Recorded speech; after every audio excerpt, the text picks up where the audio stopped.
Madame, Monsieur, bonjour. Merci de nous rejoindre à la une de l'actualité. La réunion du Haut Conseil de sécurité présidée hier par le président de la République, Abdelmadjid Tebboune, chef suprême des Forces armées, ministre de la Défense nationale.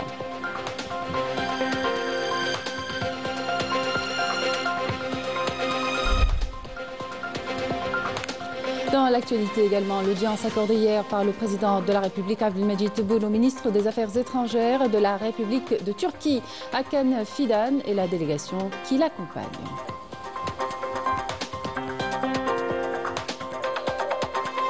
En prévision d'Aïd al-Adha, arrivé hier du deuxième navire en provenance de Roumanie transportant 12 000 moutons au port d'Alger qui ont été mis en quarantaine en prévision de leur distribution sur les points de vente. Zoom ce matin sur le centre de quarantaine de Ruba.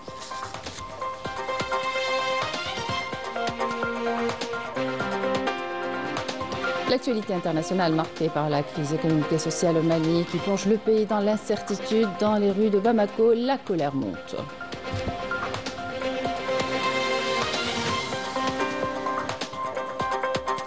Et puis une délégation du Hamas est en route pour le Caire en Égypte pour y discuter de nouvelles idées sur une trêve dans la bande de Gaza alors que les bombardements s'abattent toujours sur l'enclave palestinienne faisant des dizaines de martyrs.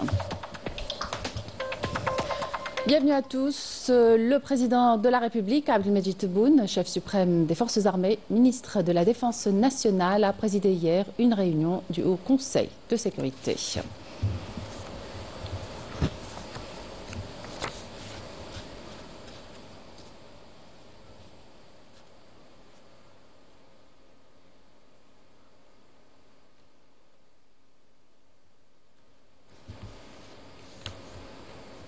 Dans l'actualité également, cette audience au siège de la présidence hier à Alger, le président de la République, Abdelmadjid Tebboune, a reçu le ministre des Affaires étrangères de la République de Turquie, Hakan Fidan, et la délégation qui l'accompagne. L'audience s'est déroulée en présence du directeur de cabinet à la présidence de la République, Boualem Boualem, et du ministre d'État, ministre des Affaires étrangères, de la communauté nationale à l'étranger et des Affaires africaines, Ahmed Attaf.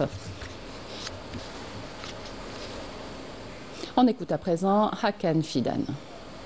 Değerli basın mensupları, kardeş Cezayir'i ziyaret etmekten büyük memnuniyet duyuyorum. Az önce Cumhurbaşkanı Sayın Je remercie tous les responsables algériens, en particulier le président de la République, Abdelmadjid Tebboune, ainsi que le ministre des Affaires étrangères, Ahmed Attaf, pour leur accueil chaleureux et leur hospitalité.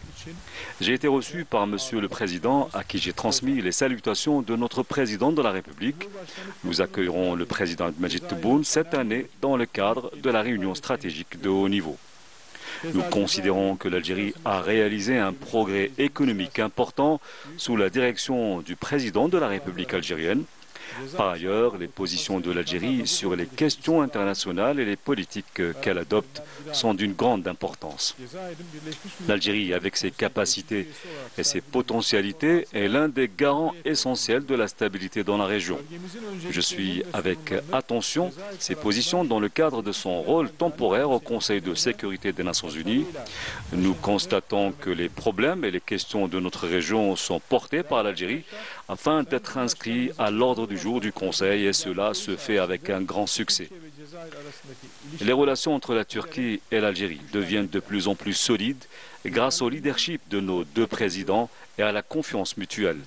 Nous avons pleinement confiance en Algérie et la Turquie sera toujours un ami proche et fidèle. J'ai constaté que l'Algérie partage cette même volonté et cette même vision. La réunion du comité de planification stratégique conjointe que nous avons tenue aujourd'hui, avec la participation de nombreuses de nos institutions, représente une opportunité importante de renforcer la coopération dans des secteurs comme le commerce, les transports, la santé et bien d'autres. Nous œuvrerons à faire progresser le volume de nos échanges commerciaux et nous atteindrons dans les plus brefs délais un volume d'échanges mutuels de 10 milliards de dollars. Il y a aujourd'hui environ 1400 entreprises turques en Algérie. Elles contribuent activement à l'économie nationale et à la création d'emplois.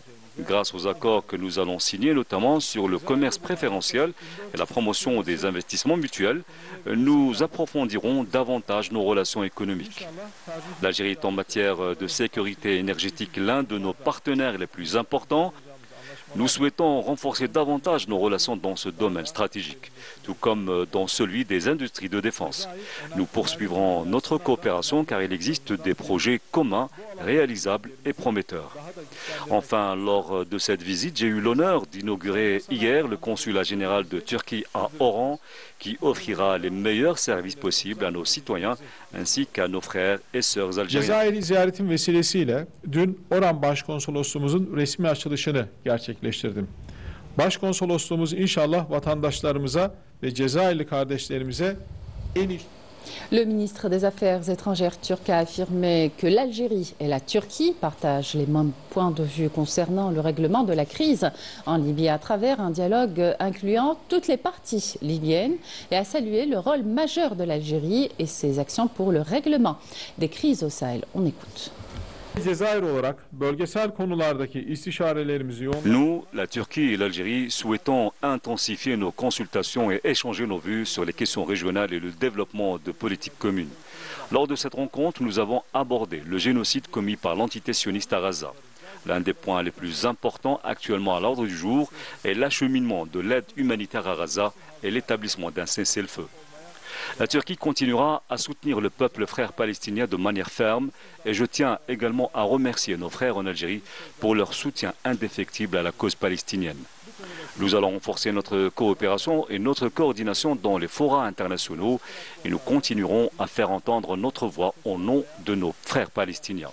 Au cours de nos échanges, nous avons également abordé d'autres questions internationales pour parvenir à une sécurité et à une stabilité durable en Libye. Nous encourageons les parties concernées à engager un dialogue sincère, constructif et efficace. Dans la région du Sahel, pour faire face aux problèmes liés au terrorisme et à l'extrémisme, nous poursuivrons notre coopération. Nous soutenons la position de l'Algérie qui aborde les questions régionales avec une grande sagesse et un esprit de conciliation. Je suis convaincu que ma visite contribuera de manière significative à renforcer davantage les relations entre la Turquie et l'Algérie. Je remercie les autorités algériennes pour leur chaleureux accueil. Le ministre d'État, ministre des Affaires étrangères de la communauté nationale à l'étranger des Affaires africaines, Ahmed Attaf, a reçu aujourd'hui le vice-ministre des Affaires étrangères de la République de l'Azerbaïdjan, Yalchin Rafitiev, qui est en visite officielle en Algérie. Lors de cette rencontre, les résultats des consultations politiques entre les deux pays ont été examinés et les deux pays ont affirmé leur aspiration à mettre en œuvre la feuille de route convenue pour insuffler une plus grande dynamique aux relations algéro-azerbaïdjanaises. Les deux parties ont également renouvelé leurs engagements envers la tradition de consultation et de coordination politique au sein de diverses organisations et groupes internationaux et régionaux d'affiliation commune. Le deuxième navire en provenance de Roumanie, transportant 12 000 têtes de moutons, est arrivé hier soir au port d'Alger. Cette mesure est la concrétisation de l'engagement du président de la République, Abdelmejid Tebboune, d'importer 1 million de moutons de l'Aïd.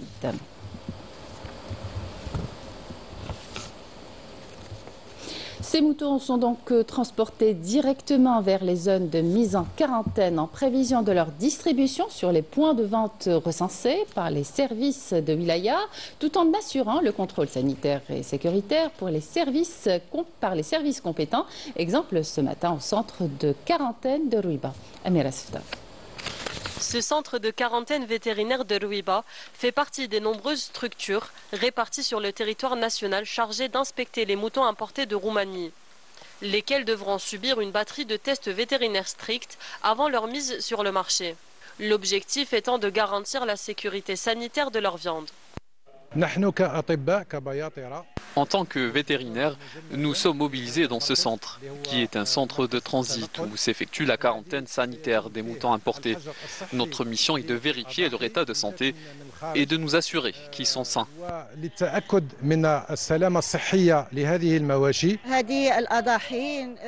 Ces moutons sont en bonne santé et nous pouvons assurer aux citoyens qu'ils auront accès à des animaux sains pour l'Aïd. Du côté des citoyens, le prix de vente du mouton est fixé à 40 000 dinars et jugé raisonnable. Importer des moutons est une bonne initiative, d'autant que leur prix est accessible. Ceux qui n'ont pas pu célébrer l'Aïd l'année dernière pourront le fêter cette année. 40 000 dinars, c'est un prix abordable.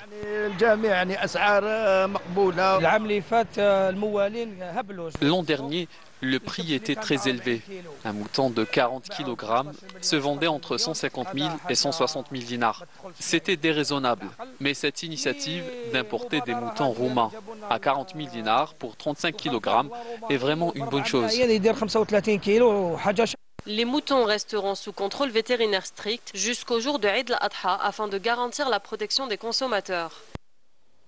Commerce toujours avec cette réunion de coordination consacrée au lancement des instances nationales de l'importation et de l'exportation devant être installée et activée dans un délai d'un mois. Une réunion élargie qui a été présidée par le ministre du Commerce extérieur et de la promotion des exportations, Kamel Rzig, qui a souligné que la décision du président de la République d'installer et d'activer ces deux instances traduit la volonté politique au plus haut niveau de réorganiser les opérations d'importation et d'exportation de manière transparente, rigoureuse et coercitive.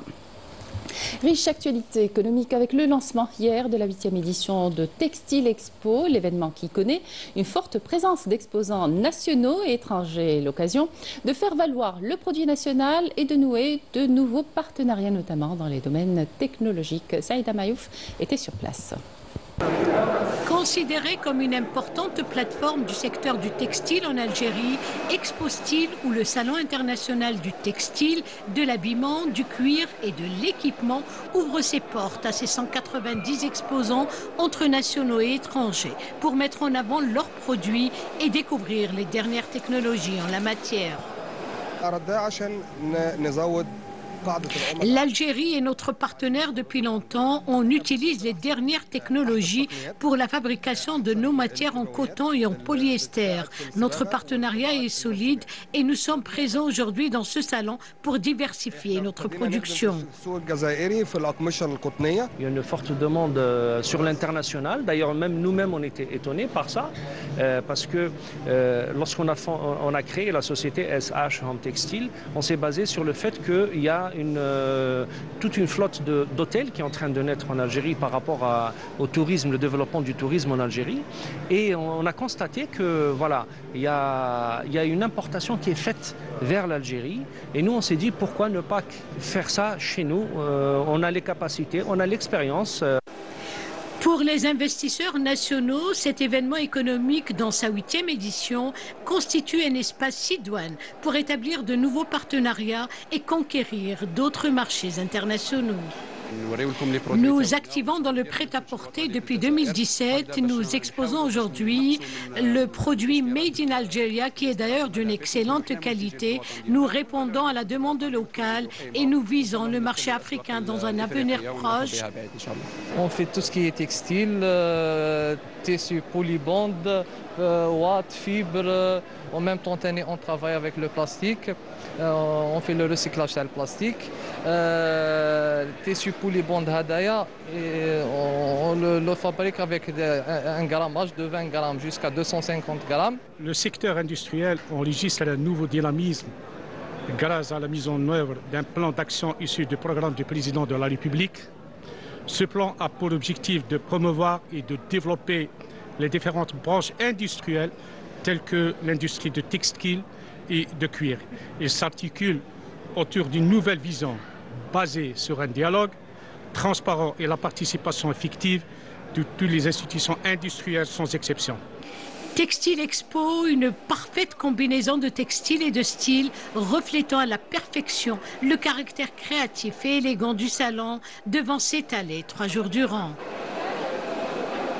Direction les Pays-Bas à présent, 6 000 ressortissants algériens y sont installés. Pour la plupart, la question de comment passer du statut d'expatrié à partenaire est omniprésente. En déplacement aux Pays-Bas, le secrétaire d'État auprès du ministre des Affaires étrangères chargé de la communauté nationale à l'étranger a eu un échange franc et précis avec les membres de notre communauté. Sofiane Chaïb a rappelé l'importance de cette nouvelle génération connectée, engagée et ambitieuse. 6 000 à peine, c'est en chiffres le nombre de ressortissants algériens établis aux Pays-Bas. Mais derrière ce chiffre modeste, une dynamique palpable et surtout une volonté forte, participer et non pas attendre. C'est ce qui a convaincu le secrétaire d'État Sofiane Cheheb d'effectuer ce déplacement. Un message clair dès l'ouverture, la taille d'une communauté ne mesure pas son importance et celle des Pays-Bas incarne une nouvelle génération connectée, engagée et ambitieuse. L'Algérie attache une importance à la communauté, quel que soit son nom, y compris lorsque le nombre d'immatriculés n'est pas aussi important par rapport à d'autres pays où il y a une forte concentration de la diaspora. Ensuite, les échanges ont été fructueux et très instructifs par rapport à la nature des questions qui ont été posées et aussi aux réponses qu'on a données qui ont reflété une chose qui est tout à fait importante, à savoir les efforts qui sont menés par l'État en vue de prendre en charge l'ensemble des questions posées par la communauté. Les échanges ont été francs, précis, ancrés dans le réel. Questions juridiques, besoins logistiques, coopération sectorielle. Tout a été mis sur la table. Légalisation des documents, ouverture d'une ligne vers Amsterdam, passagers comme cargo, création d'un guichet unique pour les projets, acquisition de logements, exportation vers l'Algérie, coopération médicale, rayonnement culturel, apprentissage de la langue et de l'histoire. D'avoir une cellule, en fait, en Algérie, avec différents médecins spécialistes avec qui on peut en fait parler directement et savoir ce qui se passe sur le terrain en fait en Algérie dans les différents hôpitaux et savoir en fait ce dont ils ont besoin, aussi ce dont peut-être nous on a besoin parce que c'est pas juste un échange unilatéral. Quels sont les projets, quels sont les donneurs d'ordre, les clients qu'ils soient gouvernementaux, privés, quels sont les acteurs.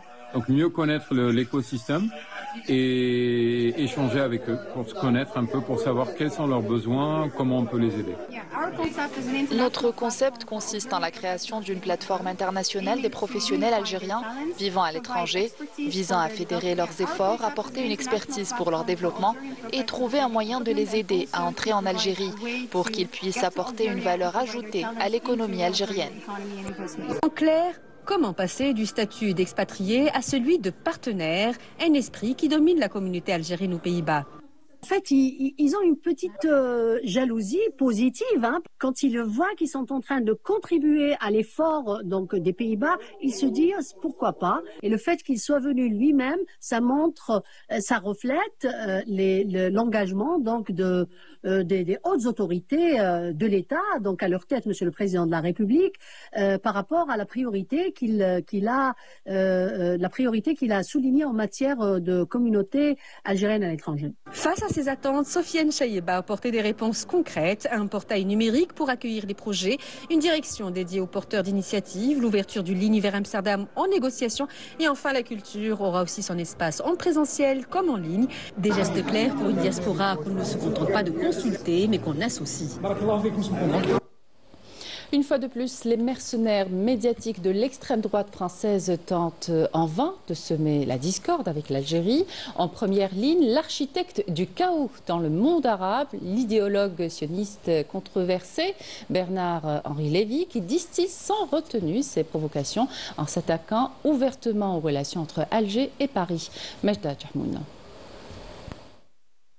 Pas un jour ne se passe sans que certains médias français ne brandissent l'épouvantail algérien pour nourrir les obsessions idéologiques de l'extrême droite. À chaque cycle de tension, les studios deviennent des tranchées où l'on tire à boulet rouge sur l'Algérie dans un mélange d'amalgames grossiers, de comparaisons absurdes et de provocations calculées. Et comme un mauvais refrain, le nom de Bernard-Henri Lévy ressurgit. Figure centrale du chaos maquillé en démocratie, toujours prompt à rallumer les braises sous couvert de défense des peuples. De la Libye à la Syrie, en passant par le Soudan, il a été de toutes les croisades médico-politiques qui ont précipité des nations entières dans l'effondrement. Bernard-Henri Lévy, c'est ce chantre d'un messianisme interventionniste qui confond le fracas des bombes avec le murmure du changement. Chaque apparition, chaque tribune, chaque tweet de sa part vient raviver les blessures d'un monde arabe qu'il n'a cessé de déconstruire. Le vernis humaniste craque face à l'évidence. Derrière le philosophe se cache un pyromane diplomatique. Un pyromane condamné par contumace cette semaine à 33 ans de prison par la justice tunisienne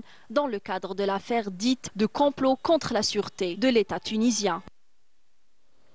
On en vient à la situation au Mali où la junte au pouvoir plonge le pays dans l'insécurité, l'incertitude et le chaos. La population malienne accuse Assimi Goïta de vouloir isoler le Mali. Depuis la fermeture de ses frontières, le pays est paralysé, accentuant la crise économique et sociale qui prévaut. Walid Yousfi. Dans les rues de Bamako, la colère monte. Les files d'attente s'allongent devant les stations-service. Le carburant devient de plus en plus rare. Les produits de première nécessité commencent à manquer, une crise économique et sociale qui plonge le pays dans l'incertitude.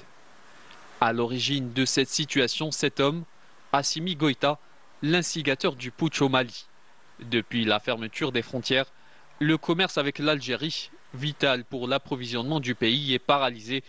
Résultat, le prix du carburant a été multiplié par 6 dans certaines régions. Les médicaments manquent. Le ravitaillement est devenu denrée rare. À l'intérieur du pays, les critiques fusent. La population malienne accuse Assimi Goïta de vouloir isoler le Mali et l'enfermer dans une vision exclusivement militaire.